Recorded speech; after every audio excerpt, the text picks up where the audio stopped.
بسم اللہ الرحمن الرحیم۔ السلام علیکم۔ آج مورخہ 12 مئی سن 2019 ہم جو کتاب ریکارڈ کرنے جا رہے ہیں اس کا نام ہے امامت اور رہبری، تالیف استاد شہید مرتضی مطہری،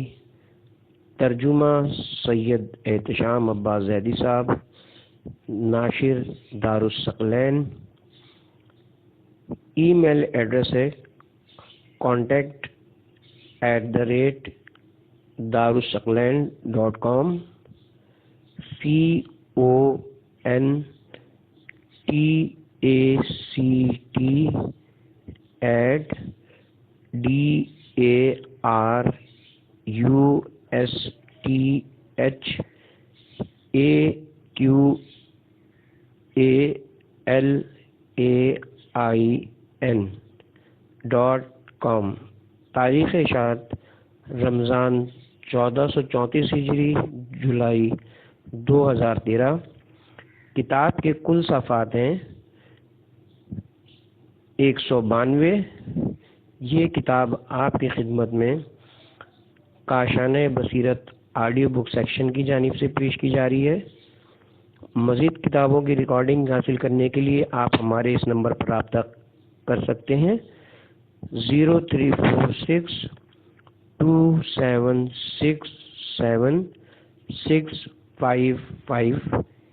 یا ہماری ویب سائٹ وزٹ کریں www.kashanebasirat.com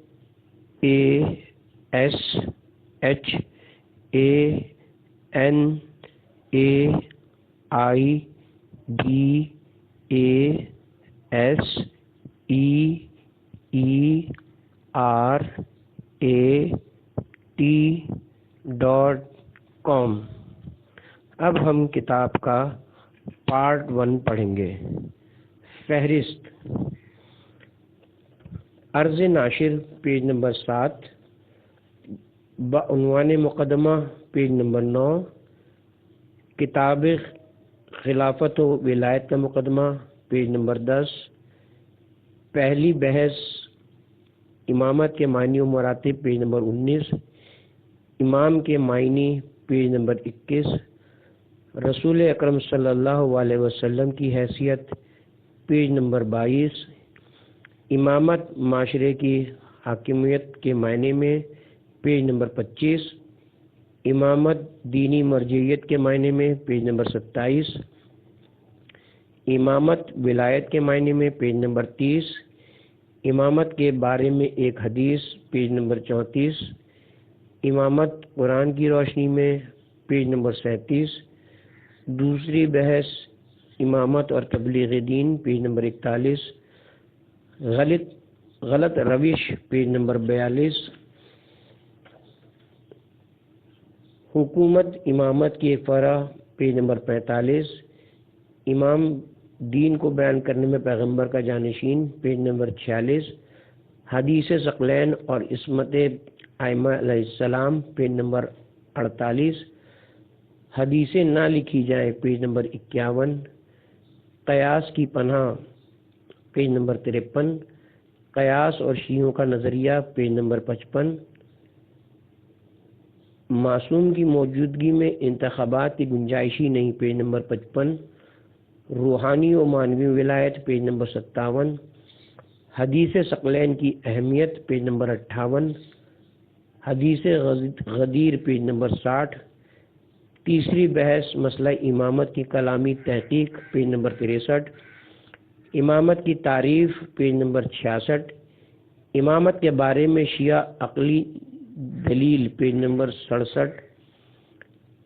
امام احکام دین کا ماہر پیج نمبر 70، عصمت کا مسئلہ پیج نمبر 71،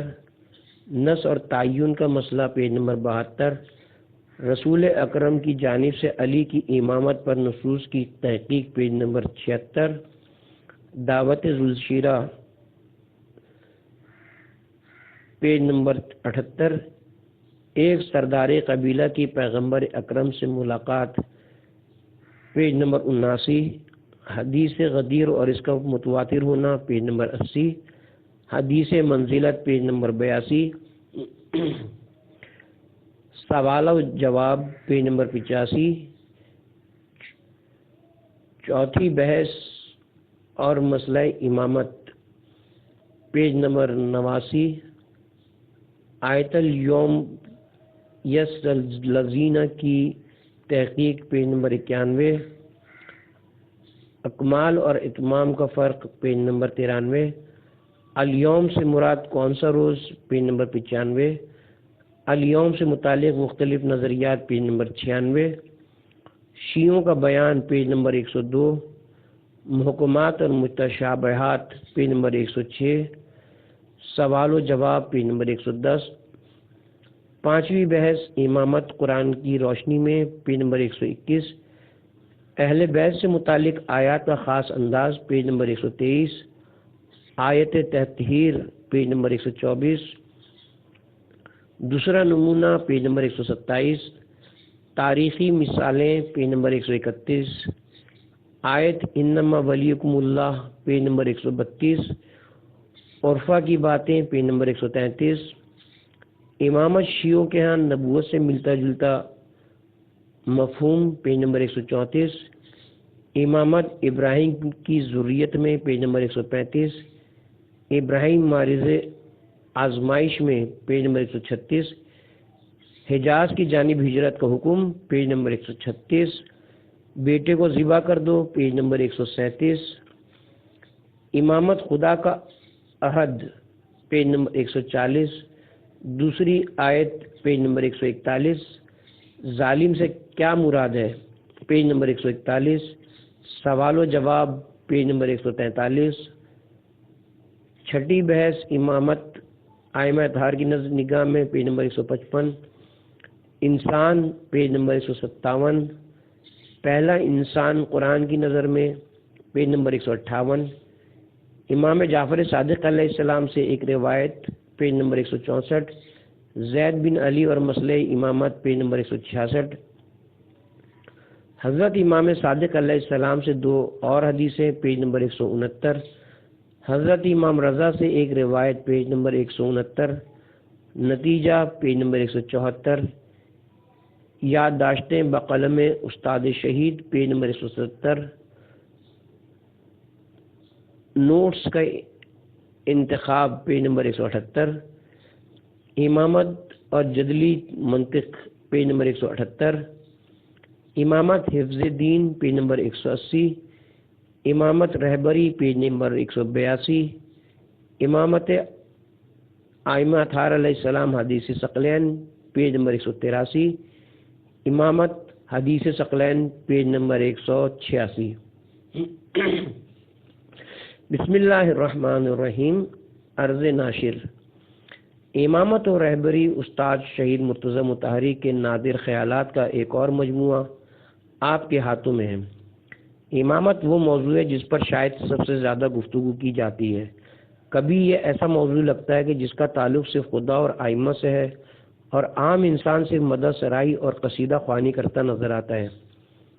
اور کبھی یہ معاشرے کے لیے ایک اچھے حاکم فرمانروا سے متعلق محسوس ہوتا ہے۔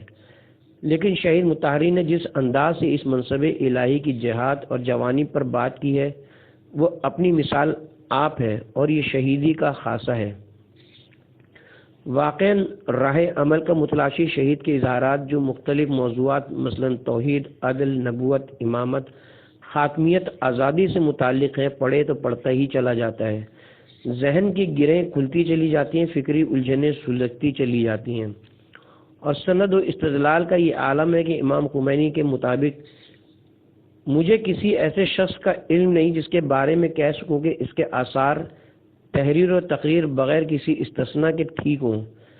لیکن ان شہید مطہری کے بغیر کسی استثناء کے مستند و معتبر ہیں۔ اب ذرا زیر نظر کتاب کے بارے میں چند جملے کی یہ کتاب حسینیہ ارشاد تہران میں 1970 میں ڈاکٹروں کی تنظیم سے کی گئی تقاریر کی تحریر صورت ہے۔ مقدمے میں خود شہید نے اس بات کی وضاحت فرما دی ہے کہ امامت جیسے موضوعات پر بحث کرنا کیوں ضروری ہے، اور یہ کہ کس انداز سے بات کی جائے کہ اتحاد امت کے مسئلے پر بھی آنچ نہ آئے اور بات بھی واضح ہو جائے۔ تحریر اور تقریر سوچ و فکر کو قاری اور سامع تک پہنچانے کے دو ذرائع ہیں۔ یہ دونوں اپنے مخصوص انداز کے لحاظ سے خاص اثر رکھتے ہیں۔ تقریر میں مقرر مفاہیم اپنی حرکات و سکنات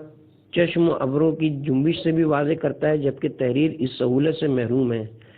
زیر نظر تقاریر کو اردو کے قالب میں ڈھالتے ہوئے اس بات کی حد المقدور کوشش کی گئی ہے کہ تقریری انداز بھی محفوظ رہے اور کی جانے والی گفتگو تحریر کی صورت میں بھی قاری کے ذہن میں مکمل طور پر منتقل ہو جائے۔ اس لیے ہم نے شہید کے قلم سے تحریر ہونے والی نوٹس کو بعنوان مقدمہ اور یادداشتیں کے عنوان سے کتاب میں شامل کیا ہے، تاکہ آپ پر واضح ہو جائے کہ تقریر و تحریر کس قدر صحیح کے بعد آپ تک پہنچی ہے۔ ہم اپنی اس صحیح و کوشش میں کس حد تک کامیاب رہے، قارئین اپنی آراء اور تجاویز سے مطلع فرمائیں گے۔ آخر میں ہم ان تمام احباب اور خصوصاً مولانا سجاد حسین مہدوی کے شکر گزار ہیں جن کا تعاون اس کاوش کی تکمیل میں شامل حال رہا۔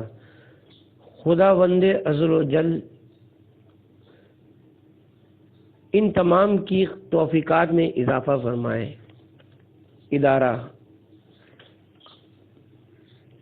بعنوان مقدمہ بقلم استاد شہید، کتاب خلافت و ولایت کا مقدمہ۔ بحث امامت کو پیش کرنے سے ممکن ہے قائرین کے ذہنوں میں بعض اعتراضات پیدا ہوں، جہاں پر ہم ان اعتراضات کو ذکر کرتے ہوئے اس بارے میں اپنی رائے بیان کرتے ہیں۔ اس باب میں بنیادی اعتراض دو چیزیں ہیں۔ نمبر ایک، ہر ملت ہمیشہ کوشش کرتی ہے کہ اپنی تاریخ کی خوبیوں کو باہر نکالے اور سامنے لائے اور حتی الامکان اپنی تاریخ کی برائیوں کو چھپائے۔ کسی مکتب یا مسلک کی تاریخ کے افتخار آمیز واقعات کو اس کی اصالت اور حقیقت کی علامت سمجھا جاتا ہے اور اس کی جانب رغبت میں اضافہ ہوتا ہے، لیکن اس کے ناپسندیدہ واقعات و حوادث اس کی اصالت میں شک و تردد کا سبب بنتے ہیں اور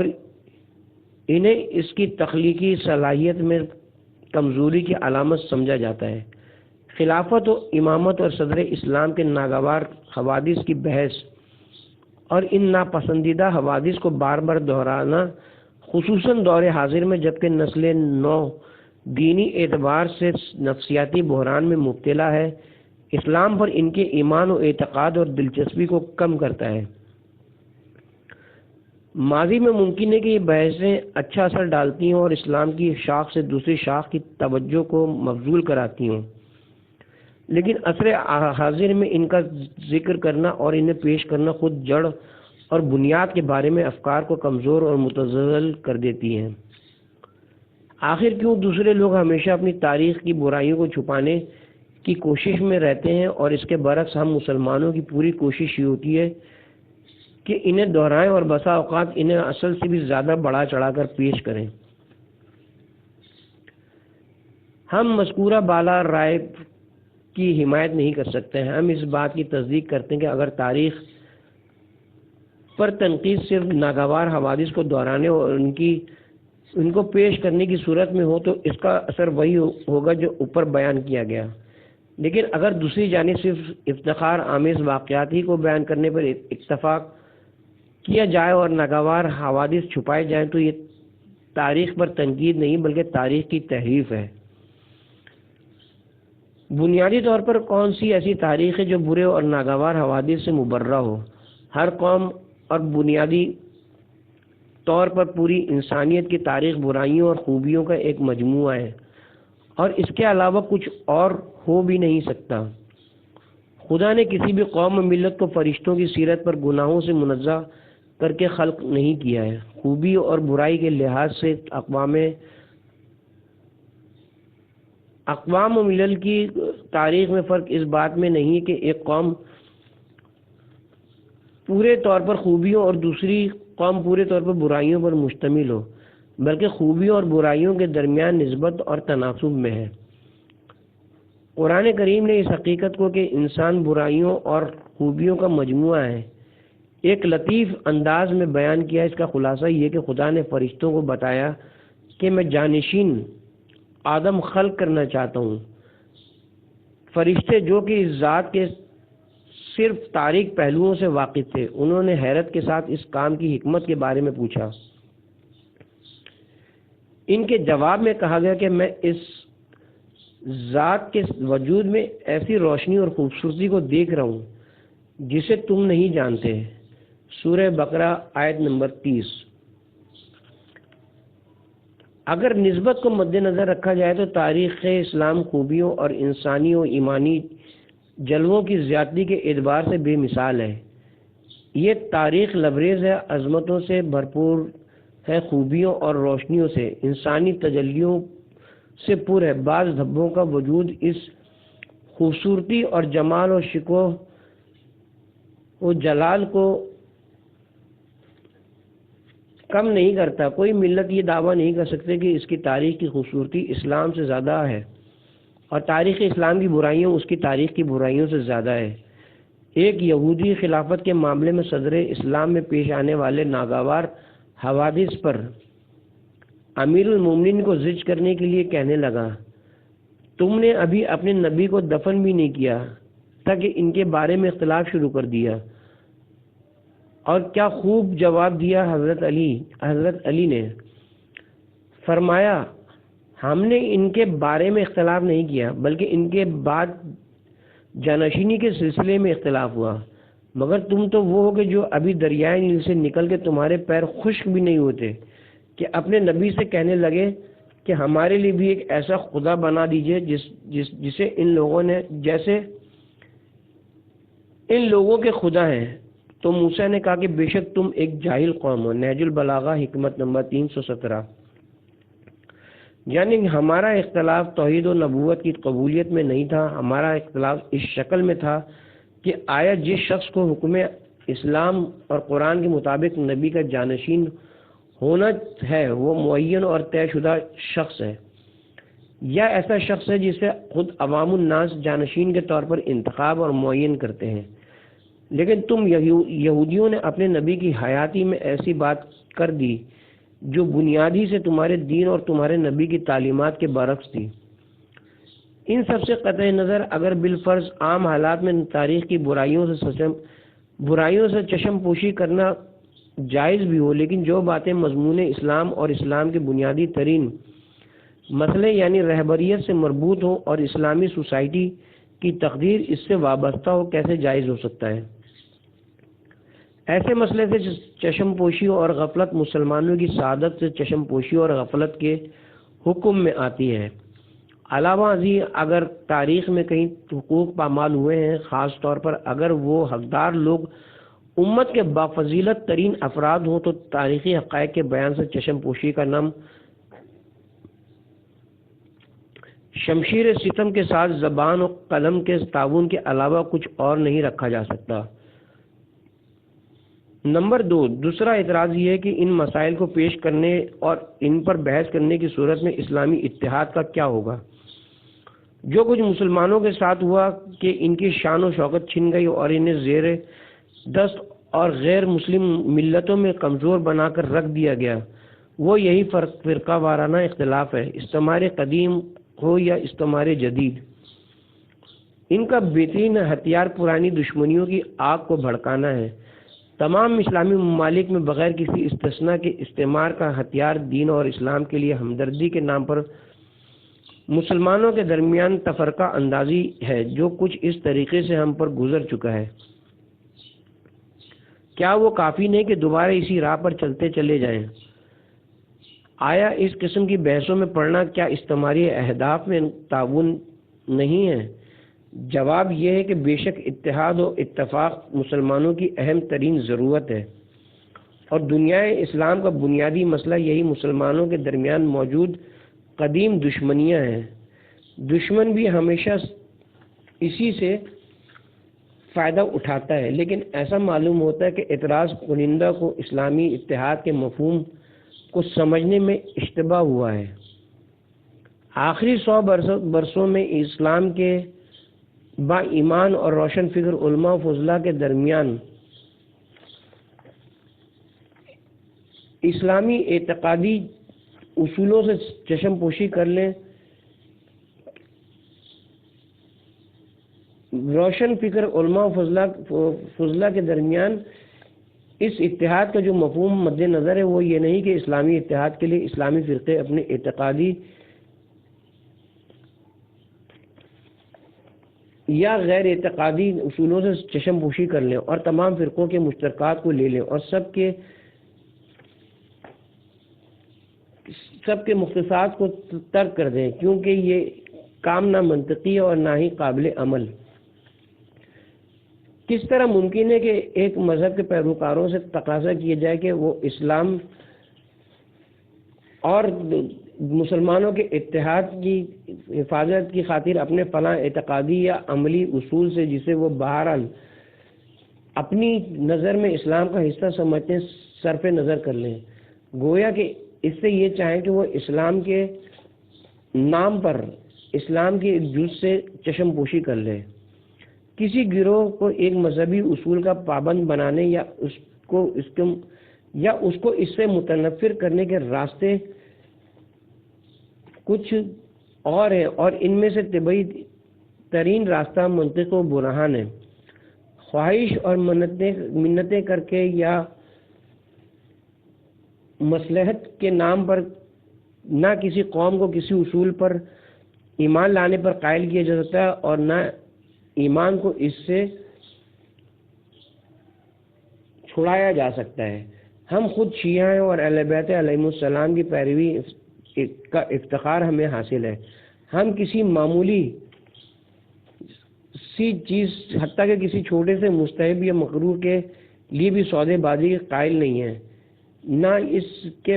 اس معاملے میں کسی کی توقع کو قابل اعتبار سمجھتے ہیں اور نہ دوسروں سے یہ توقع رکھتے ہیں کہ وہ مصلحت کے نام پر اور اتحاد اسلامی کی خاطر اپنے اصولوں میں سے کسی اصول سے دستبردار ہو جائے۔ جس چیز کی ہمیں توقع اور آرزو ہے وہ یہ ہے کہ حسن تفاہم کی فضا پیدا ہو جائے، تاکہ ہم جو اپنے پاس اصول و فروع رکھتے ہیں، فقہ و حدیث و کلام و فلسفہ و لٹریچر رکھتے ہیں، اپنی چیز ایک بہترین چیز کے عنوان سے پیش کریں، تاکہ اب شیعہ اس سے زیادہ گوشہ نشین نہ رہیں اور عالم اسلام کے اہم ترین بازاروں کے دروازے شیعہ معارف اسلامی کی قیمتی اشیاء پر بند نہ رہیں۔ مشترکات اسلامی کو اخذ کرنا اور ہر فرقے کے مختلف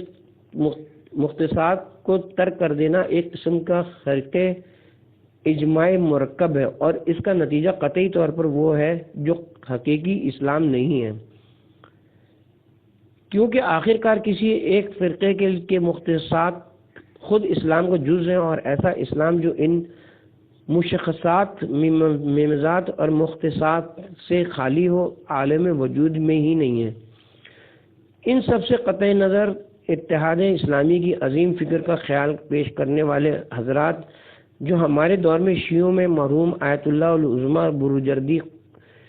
اور اہل تسنن میں علامہ شیخ عبد المجید سلیم اور علامہ شیخ محمود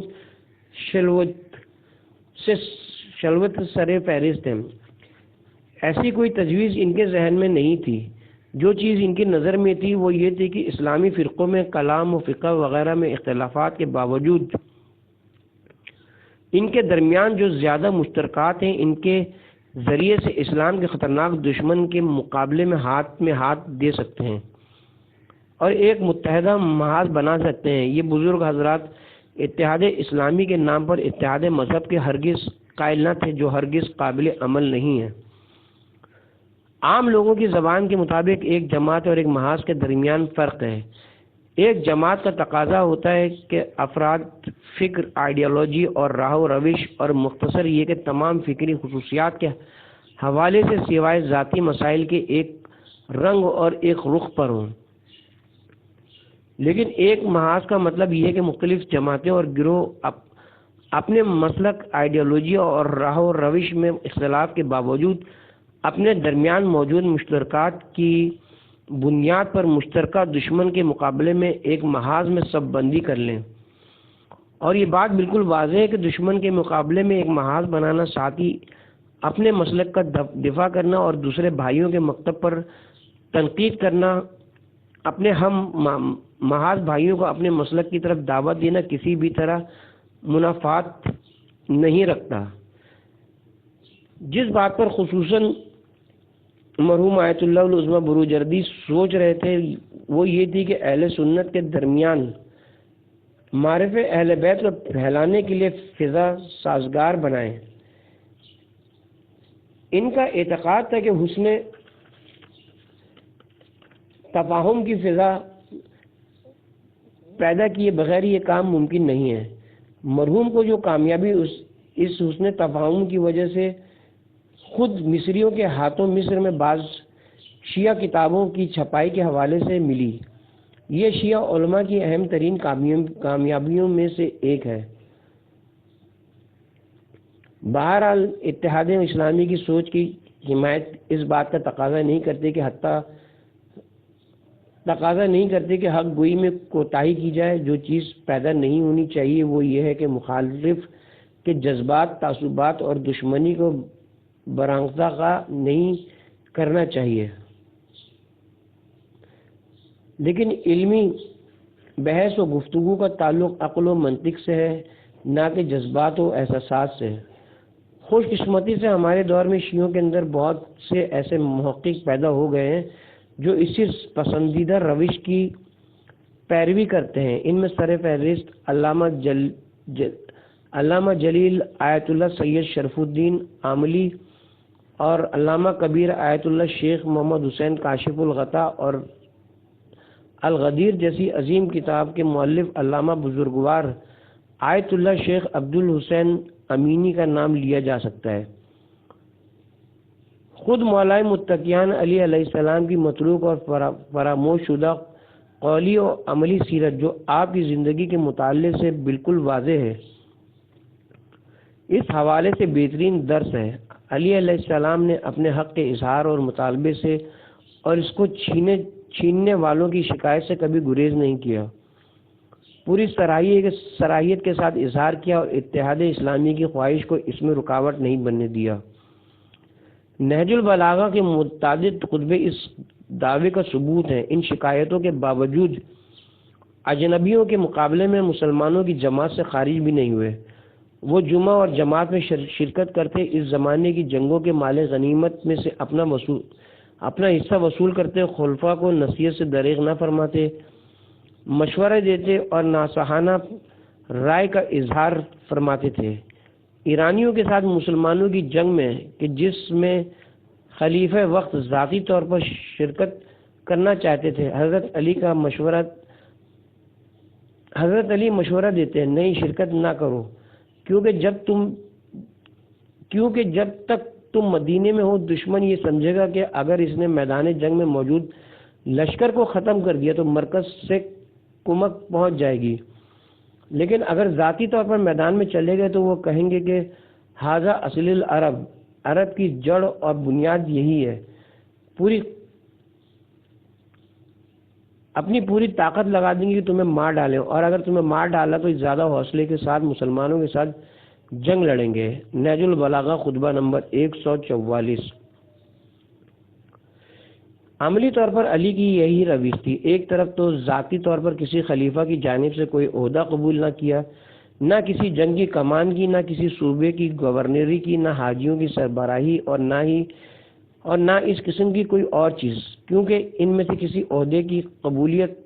کا مطلب اپنے مسلمہ حق سے صرف نظر کرنا ہوتا، اور دوسرے الفاظ میں تعاون، ساتھ دینے اور اسلامی